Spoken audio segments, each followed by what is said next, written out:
yeyote ambaye amesaini hiyo fomu na akasababisha huyu dada kutapeliwa ana swali la kutujibu. Watu wanaongoza kwa kutapeliwa ni watu wanaonunua viwanja bila kufanya uchunguzi wa kina. Hivyo basi, sikiliza scenario hii.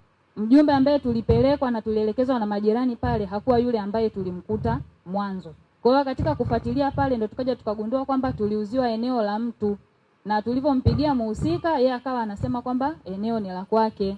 Basi tukafuatilia, hatimaye ile kesi nikaamua kuipeleka kituo cha polisi moja kwa moja kwa sababu niliona hii ni issue ya utapeli.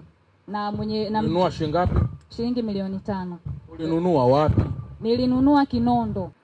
Aliyeniuzia ni Juma Salumu Ali.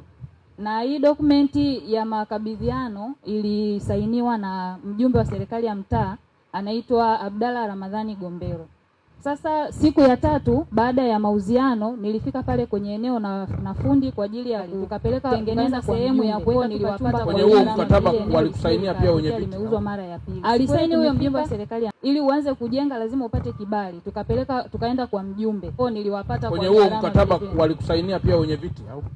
Alisaini huyo mjumbe wa serikali ya mtaa. Mjumbe wa serikali ya mtaa ambaye yeye asingeweza kusaini bila idhini ya mwenyekiti wa serikali ya mtaa. Je, kama nitapeli? Tulifuatilia kujua kama ni kweli wa ile ofisi pale, na mwenyekiti alikiri kwamba anamfahamu na ni mjumbe wa serikali ya mtaa pale. Na mwenyekiti ndiye aliyegonga muhuri. Kwa hiyo wajumbe nao wanagonga mihuri bila mwenyekiti.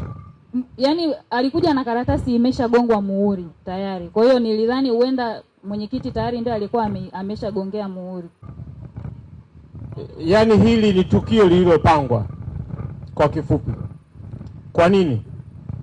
Mmoja, mjumbe wa serikali ya mtaa unaposaini ile fomu ina maana unabeba dhamana kwamba huyu anayeuza hii ardhi ni yake.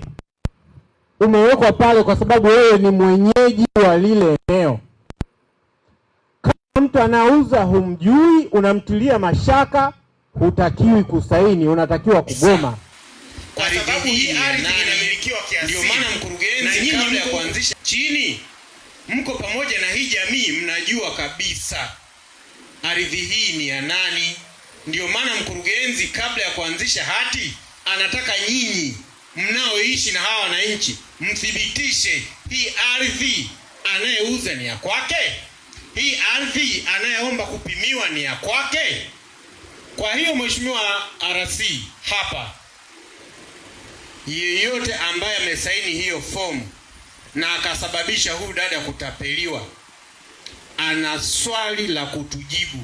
Alisaini katika misingi ipi? Hivyo basi, kuepukana na hadha kama hiyo, ndugu mteja, unapaswa kujua mmiliki halali wa hicho kiwanja.